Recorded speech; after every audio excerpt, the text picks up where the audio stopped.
नमस्कार, आप देख रहे हैं के न्यूज़ नेशनल। मैं हूं आपके साथ मानसी। समाचार शुरू करने से पहले एक नजर हेडलाइंस पर।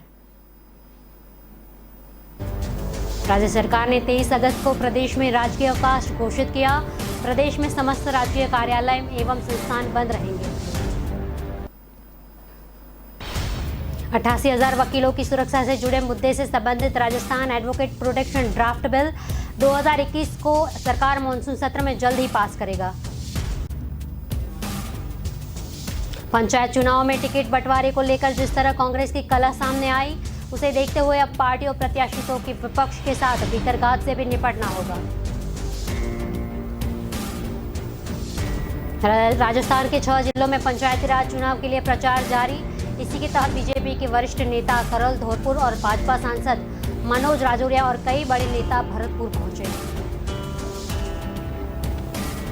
हमारे एक युवा ने चित्तौड़गढ़ की माटी का फिर मान बढ़ाया। भारतीय सेना में मेजर यशोवर्धन सिंह को अपनी बहादुरी के लिए सेना मेडल से नवाजा गया। राज्य सरकार ने 23 अगस्त को प्रदेश में राजकीय अवकाश घोषित किया है। प्रदेश में समस्त राष्ट्रीय कार्यालय एवं संस्थान बंद रहेंगे। राजस्थान के पूर्व राज्यपाल कल्याण सिंह के निधन के चलते मंत्रिपरिषद की बैठक में रविवार को यह निर्णय किया गया। वहीं सरकार की ओर से प्रदेश में 2 दिन 22 अगस्त और 23 को राजकीय शोक घोषित किया है। इसी दौरान सरकारी कार्यालयों पर राष्ट्रीय ध्वज आधे झुके रहेंगे। राजकीय समारोह आयोजित नहीं किए जाएंगे। मुख्यमंत्री अशोक गहलोत की अध्यक्षता में हुई राज्य मंत्रिपरिषद की बैठक में कल्याण सिंह के निधन पर शोक प्रस्ताव पारित किया गया। इसके बाद 2 मिनट का मौन रखकर मुख्यमंत्री और सभी मंत्रियों ने उन्हें श्रद्धांजलि अर्पित की। रक्षाबंधन का पर्व होने के कारण अधिकतर मंत्री अपने गृह क्षेत्रों के वीडियो कॉन्फ्रेंस के जरिए बैठक से जुड़े। जो मंत्री जयपुर में मौजूद थे, वे मुख्यमंत्री निवास पर पहुंचकर बैठक में शामिल हुए। कल्याण सिंह का सोमवार को उत्तर प्रदेश में अंतिम संस्कार किया जाएगा, तो राजस्थान हाईकोर्ट की मुख्य पीठ एवं जयपुर पीठ सहित अधीनस्थ अदालतों में सोमवार को अवकाश रहेगा।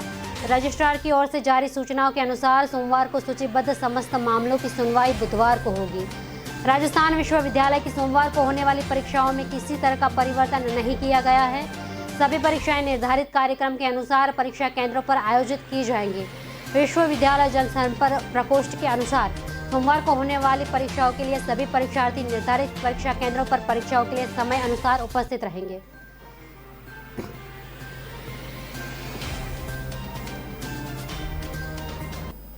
अट्ठासी 88,000 वकीलों की सुरक्षा से जुड़े मुद्दे से संबंधित Rajasthan advocate protection draft bill 2021 को सरकार मानसून सत्र में पास कर सकती है। एडवोकेट प्रोटेक्शन लागू होने पर वकीलों से अभद्रता और धमकाना संशय गैर जमानती अपराध होगा। कोई वकील जानबूझकर कानून का दुरुपयोग और झूठी शिकायत करेगा तो 3 साल तक की सजा या 50,000 रुपये जुर्माना या दोनों से ही दंडित किया जाएगा।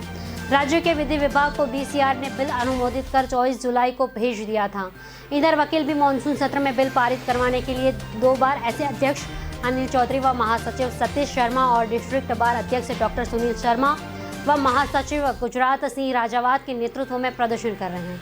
वकीलों से अभद्रता, चोट पहुंचाना या धमकाना अपराध होगा और यह गैर जमानती होगा। हालांकि कोर्ट चाहेगी तो राजीनामे व जुर्माने का निस्तारण किया जा सकता है।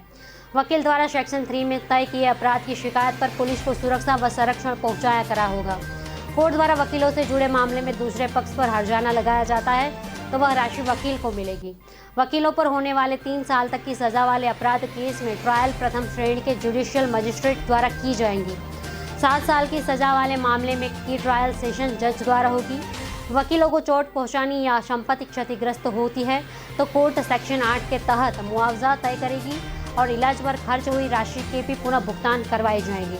वकीलों के खिलाफ हुई शिकायत को जांच डीएसपी स्तर का अफसर करेगा।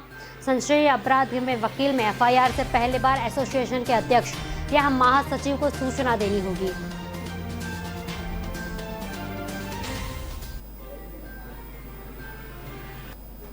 पंचायत चुनाव में टिकट बंटवारे को लेकर जिस तरह कांग्रेस की कलह सामने आई है, उसे देखते हुए अब पार्टी प्रत्याशियों को विपक्ष के साथ भीतरघात से भी निपटना होगा। टिकट बंटवारे को लेकर कामा में जाहिदा और वाजिब अली, जोधपुर में पूर्व सांसद बड़ी जाखड़ और प्रभारी रामलाल जाट के बीच टिकटों को लेकर मनमुटाव सामने आ चुका है। द्रढ़ से निर्दलीय बाबूलाल नागर और कांग्रेस उम्मीदवार रितेश बैरवा के समर्थक आमने सामने हैं। शाहपुरा से आलोक बेनीवाल की टिकट वितरण में चलते कांग्रेस के उम्मीदवार मनीष यादव नाराज हैं। बस्ती में निर्दलीय विधायक को लक्ष्मण मीणा से कांग्रेसी खेमा नाराज है, तो सिरोही में निर्दलीय विधायक संयम लोढ़ा और कांग्रेस उम्मीदवार जीवन राव आर्य के बीच टकराव जारी है। झगड़े के जड़ परिवारवाद है। कई विधायकों ने अपने परिवार के सदस्यों को टिकट दिलवाए हैं। सबसे ज्यादा विरोध के सुर निर्दलीय और बसपा के कांग्रेस में आने वाले विधायकों के क्षेत्र में है। अब डैमेज कंट्रोल की कवायद शुरू हो गई है। जयपुर, डीसा, जोधपुर, भरतपुर, सवाई माधोपुर, सिरोही इन 6 जिलों में पंचायती राज चुनाव हो रहे हैं। इन क्षेत्रों में कांग्रेस के हरे हुए विधायक उम्मीदवार टिकट वितरण में नहीं चलने से नाराज हैं। पंचायती राज चुनाव में कई पंचायत समिति और जिला परिषद वार्ड ऐसे हैं जो 2 विधानसभा क्षेत्रों में आते जाते हैं। ऐसे क्षेत्रों में टिकट को लेकर विवाद ज्यादा है। कई जगह गफलत में 2-2 सिंबल बांट दिए गए हैं। गलती का एहसास होने पर एक सिंबल वापस लिया गया। इस गफलत की वजह से भी विवाद और नाराजगी बढ़ी है। भरतपुर के काया और नागर विधानसभा क्षेत्रों में ताड़ों से इस तरह की गलतफहमी हो चुकी है।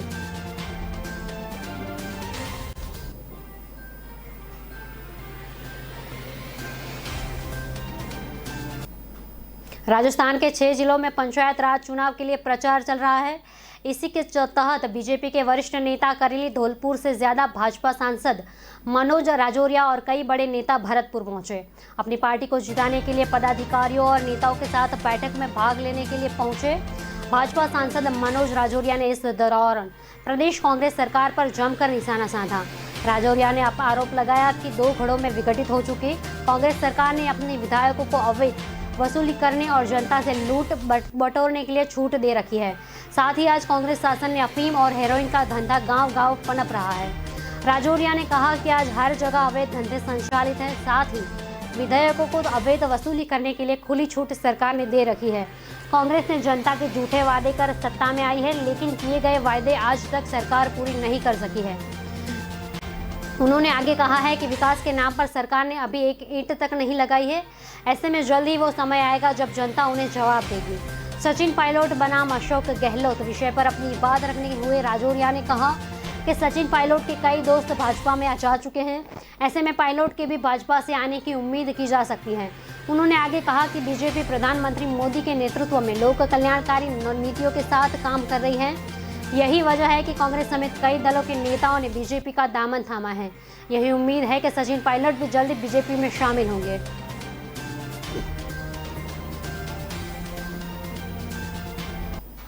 एक युवा ने चित्तौड़गढ़ की माटी का फिर मान बढ़ाया है। भारतीय सेना में मेजर यशोवर्धन सिंह भाटी को अपनी बहादुरी के लिए सेना मेडल से नवाजा गया, जिन्होंने कश्मीर जैश-ए-मोहम्मद के 2 आतंकियों को ढेर किया था।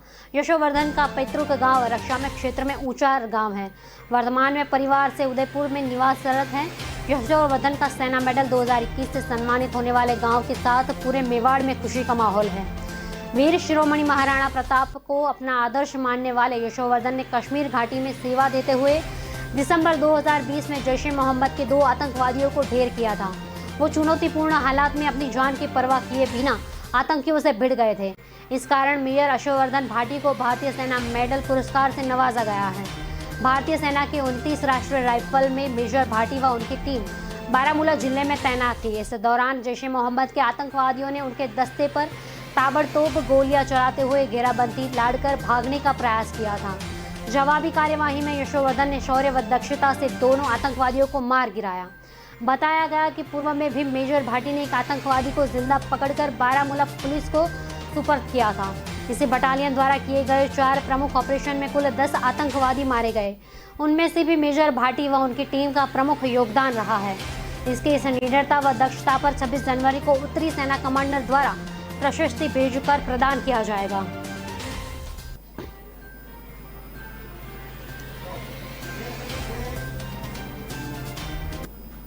अभी रुकते हैं एक छोटे से ब्रेक के लिए। जुड़े रहिए के न्यूज़ के साथ।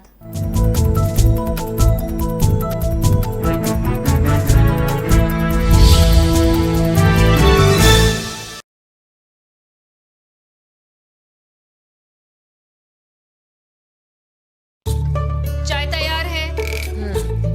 मैं चेंज करके आती हूँ। मैं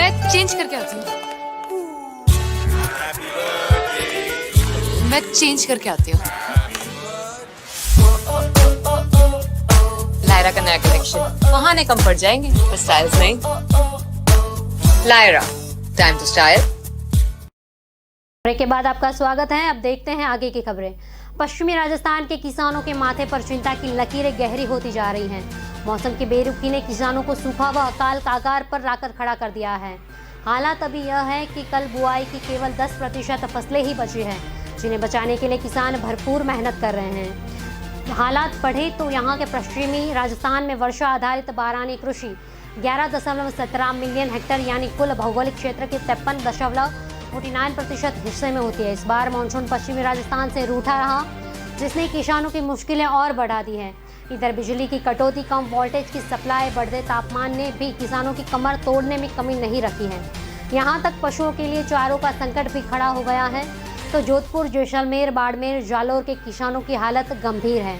यहाँ 41 लाख हेक्टेयर कृषि क्षेत्र में 30 लाख हेक्टेयर भूमि पर खरीफ फसलों की बुआई हुई, जो कि करीब 75% है। इसमें से केवल 11 लाख हेक्टेयर फसलें ही बची हैं, बाकी के सब नष्ट हो चुके हैं। जोधपुर जिले में कल बुआई 13 लाख हेक्टेयर है। इस बार मानसून सत्र में बारिश नहीं होने से 9 लाख हेक्टेयर पर भी बुआई नहीं हो पाई है। इसमें 5 लाख हेक्टेयर बारानी का पानी है, यानी यहाँ सिर्फ बारिश के पानी से ही फसलें संभव है।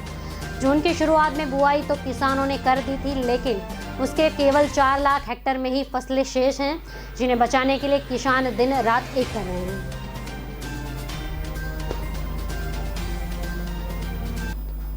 सचिन पायलट का जोधपुर दौरा। प्रदेश कांग्रेस के पूर्व अध्यक्ष एवं पूर्व उप मुख्यमंत्री सचिन पायलट कल सोमवार को जोधपुर दौरे पर रहेंगे। इस दौरान वह गुड़ा मालानी विधायक के पैतृक गांव पहुंचे उसके भाई के निधन पर शोक संवेदनाएं व्यक्त करेंगे। प्रदेश कांग्रेस कमेटी के मीडिया के रोल के निवर्तमान प्रवक्ता पूर्व पार्षद राजेश मेहता ने बताया कि प्रदेश कांग्रेस के पूर्व अध्यक्ष एवं उप मुख्यमंत्री सचिन पायलट सोमवार को 23 अगस्त को जोधपुर पहुंचेंगे। दोपहर 2 बजे दिल्ली से हवाई मार्ग से जोधपुर एयरपोर्ट आएंगे। वहां प्रदेश कांग्रेस उपाध्यक्ष राजेंद्र चौधरी, कांग्रेस नेता करण सिंह और संवाद दल के राजेश सारस्वत, पूर्व पार्षद विमला गुर्जर और राजेंद्र गुर्जर सहित कार्यकर्ता पायलट का स्वागत करेंगे।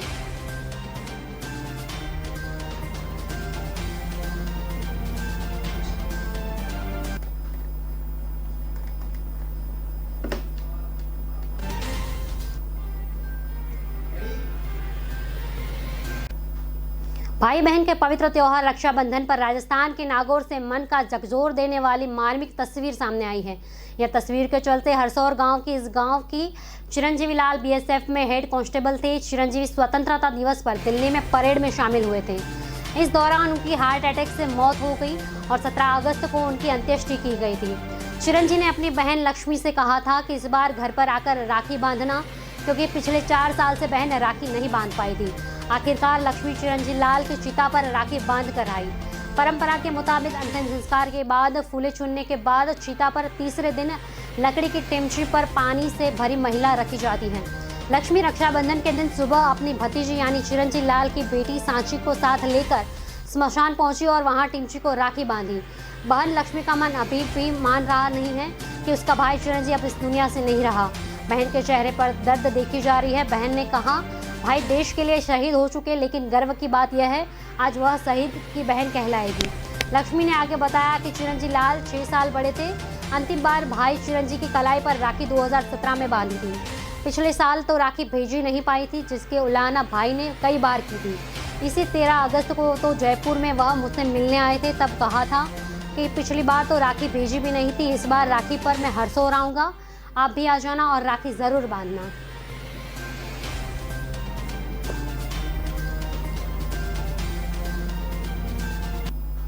भाजपा के प्रदेश प्रभारी अरुण सिंह के दौरे से संगठन को नाउम्मीदी हाथ लगी है। लगातार बयानबाजी करने वाले नेताओं के खिलाफ सिंह ने कोई एक्शन नहीं लिया। ऐसे में कार्यकर्ताओं ने चर्चा तेज हो चली है। अब बयानबाजी का दौर फिर तेज हो गया है। अब सवाल उठता है कि अब बयानवीरों के खिलाफ कोई कार्यवाही नहीं करनी थी तो सिंह के राजस्थान आने का मकसद क्या था। सवाल यह भी है कि आखिर लगातार संगठन को निशाने पर लेने वाले नेताओं को लेकर केंद्रीय नेतृत्व चुप क्यों है। भाजपा के राष्ट्रीय अध्यक्ष जेपी नड्डा ने भी अपने राजस्थान प्रवास के दौरान सभी को एकजुट होकर संगठन को मजबूत करने का आदेश दिया। बिजली ऑडिटोरियम में आयोजित कार्यक्रम में भी नड्डा ने सभी नेताओं को हाथ उठाकर एकजुटता का संदेश दिया, मगर उसका कोई खास असर नजर नहीं आया। पार्टी में निरंतर बयानबाजी का दौर जारी है। ऐसे में अरुण सिंह ने बयानवीरों को दी गई नसीहत से कोई खास असर नहीं पड़ने वाला है। संगठन की कई बैठकों से भाजपा के कई नेता नाराज हो चुके हैं। यही पिछले दिनों महापौर सौम्या रंजन के निलंबन पर हुए विरोध प्रदर्शन में भी विधायक और विधायक प्रत्याशी नजर रहे, लेकिन सिंह के जयपुर दौरे पर ये नेता सक्रिय रहे। विधायक कालीचरण सराफ, नरदत्त सिंह राजवी, अशोक लाहोटी, पूर्व विधायक राजपाल सिंह शेखावत और नेता भी नजर आए, जबकि सभी नेता इन दिनों लगातार संगठन के निर्देशों पर अमल नहीं कर रहे थे, जिसे लेकर तीनों विधायकों से संगठन महामंत्री ने भाजपा मुख्यालय पर चर्चा भी की थी।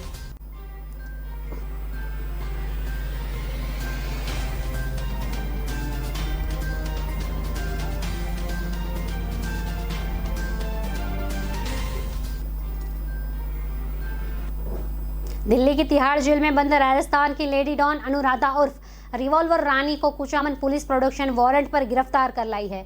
1 साल पहले अनुराधा चौधरी ने कुचामन शहर के एक सट्टा कारोबारी सुनील कुमार गोड को वीडियो कॉल कर धमकाया था और पैसों की डिमांड की थी। इसके अलावा अपने गुर्गे भेजकर उसके घर पर बाहर फायरिंग कराकर दहशत फैलाई थी।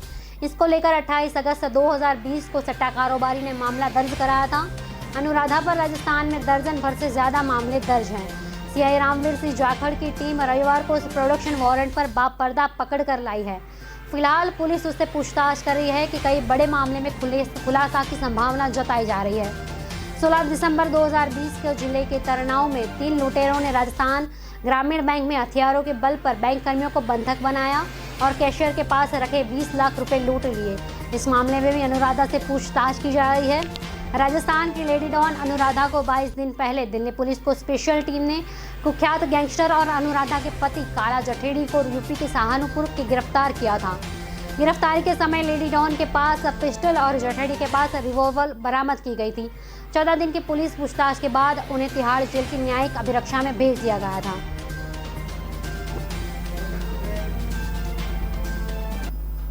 रुकते हैं छोटे से ब्रेक के लिए, देखते रहिए के न्यूज। ऐश का न द्वेष का, यह दंगल है देश का। सुलगती समस्याओं के जुलसते सवालों का होगा दंगल देश का। प्रशासन के प्रश्नों को लेकर होगा दंगल देश का।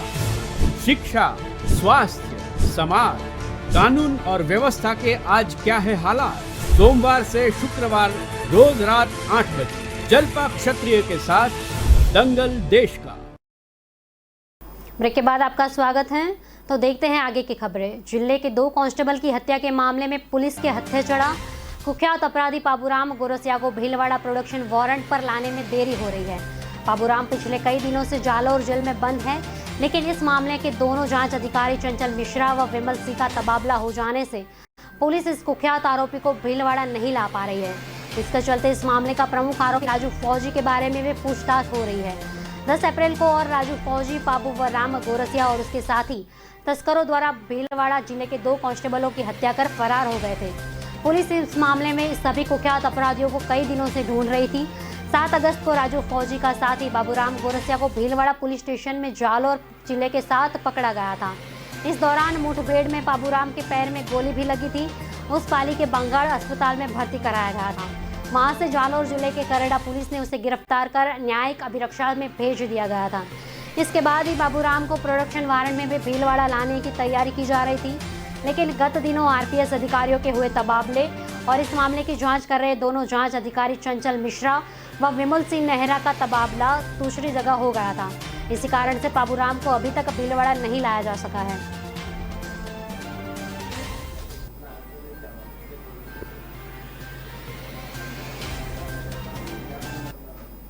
नागौर के खुनखुना थाना के एसओएच रहे एक एसआई पर 24 साल की युवती से दुष्कर्म करने का आरोप लगाया है।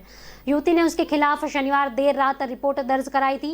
आरोप है कि युवती 3 साल पहले अपने किसी मुकदमे के सिलसिले में थाने आई थी।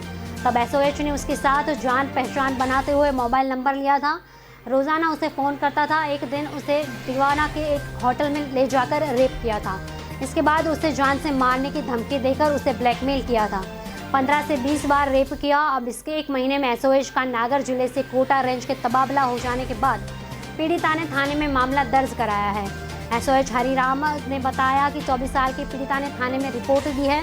साल 2018 में एसआई शंभुदयाल मीणा खुनखुना थाने में एसओएच के पद पर कार्यरत थे। उसी समय पीड़िता का कोई मुकदमा चल रहा था, उसको लेकर उसकी एसआई मीणा से जान पहचान हो गई थी। एसआई मीणा ने उसके मोबाइल नंबर ले लिया था और उसके रोजाना उसे फोन करता था। इधर पीड़िता का मेडिकल कराया गया, साथ ही मामले की जानकारी के लिए उच्च अधिकारियों को भी दी गई। जानकारी के अनुसार मीणा खुनखुना थाने के बाद जिले का डिडवाना, पंचोड़ी, कोतवाली व सुरपालिया थाने में भी रहा। 14 जुलाई को अजमेर रेंज कार्यालय में एसआई मीणा का फोटो रेंज में तबादला कर दिया गया था। मामले को लेकर डॉक्टर मीणा के निजी नंबरों से संपर्क कर मोबाइल स्विच ऑफ आ रहा है।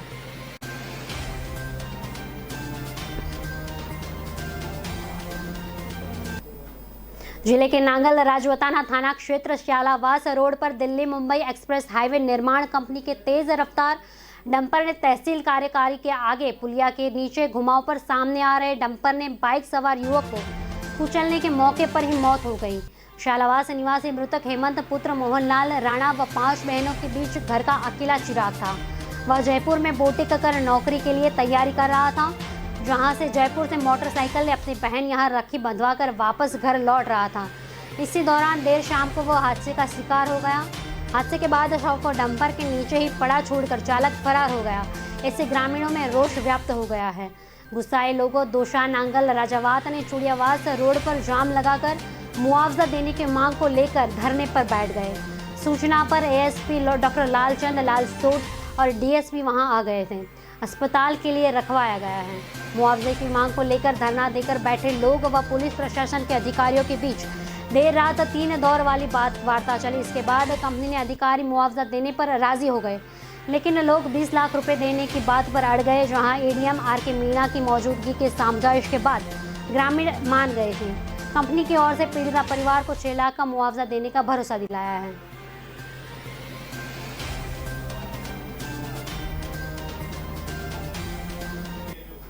दिसंबर 2018 में हुए विधानसभा चुनाव से ठीक पहले कांग्रेस ने अपने घोषणा पत्र में युवाओं से वादा किया था कि किसी भी कारण से अगर कोई भर्ती नहीं हो पाई तो उसका परीक्षा स्कूल अभ्यर्थियों को लौटाया जाएगा। लेकिन पिछले 8 साल में निकली 3 भर्तियों के 19 लाख से अभ्यर्थियों के 46 करोड़ रुपए अधिक सरकार के पास जमा है। 3 में से 2 भर्तियां विद्यालय सहायक फार्मासिस्ट भर्ती को रद्द कर दी, लेकिन आज तक परीक्षा शुल्क नहीं लौटाया है। सरकार के 32 माह का कार्यकाल बीत चुका है। कांग्रेस के पिछले कार्यकाल में 2013 में तकनीकी कर्मचारियों में 1294 पदों पर भर्ती निकाली थी। भर्ती प्रक्रिया के बीच में ही प्रदेश विधानसभा चुनाव हो गए और भाजपा सरकार आ गई थी। भाजपा के 5 साल के कार्यकाल में वह भर्ती ठंडे बस्ते में पड़ी थी। इनमें से करीब 7 लाख अभ्यर्थियों के 21 करोड़ रुपए सरकार के पास जमा हैं।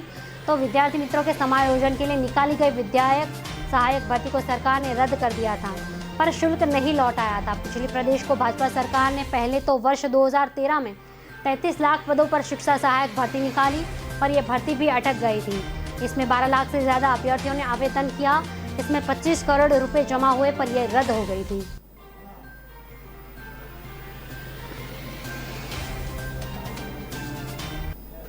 कोटा सहित प्रदेश में चल रहे 15,000 से अधिक मैरिज गार्डन व बैंक्वेट हॉल का अब नगर निगम के नियमों के साथ पॉल्यूशन कंट्रोल बोर्ड के नियमों का भी सख्ती से पालन हो सकता है।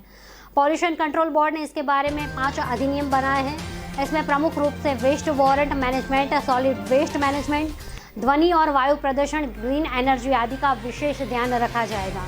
नियमों का उल्लंघन करने पर प्रदूषण नियंत्रण अधिनियम के तहत सीजिंग से लेकर जुर्माने तक की कार्यवाही होगी। यह नियम पूरे प्रदेश में लागू होंगे, लेकिन कोटा, जयपुर, जोधपुर, उदयपुर व अलवर पर ज़्यादा फोकस रहेगा, क्योंकि इन शहरों में सबसे ज़्यादा मैरिज गार्डन है। हालांकि कोटा में स्थिति विपरीत है। कोटा में 250 से अधिक मैरिज गार्डन व बैंक्वेट हॉल हैं, लेकिन अभी तक उन्होंने निगम के नियमों का पूरी तरह से पालन नहीं किया है। रजिस्ट्रेशन तक ही नहीं करवा रखा है। मैरिज गार्डन ने भी अब पॉल्यूशन कंट्रोल बोर्ड के नियमों के अधीन आएंगे। इस संबंध में इन्हें नोटिस जारी किए गए। रजिस्ट्रेशन और व्यवस्था करने के लिए 31 दिसंबर तक का समय दिया गया है। ये नियम वर्तमान में चल रहे मैरिज गार्डन के साथ ही मैरिज गार्डन खुलेंगे। उन्हें भी नगर नियम के साथ पॉल्यूशन कंट्रोल बोर्ड से भी परमिशन लेनी होगी। आवेदक को उसकी फिजिबिलिटी रिपोर्ट देनी होगी। भूजल दोहन की अनुमति जमीन आवेदन का बतानी होगी।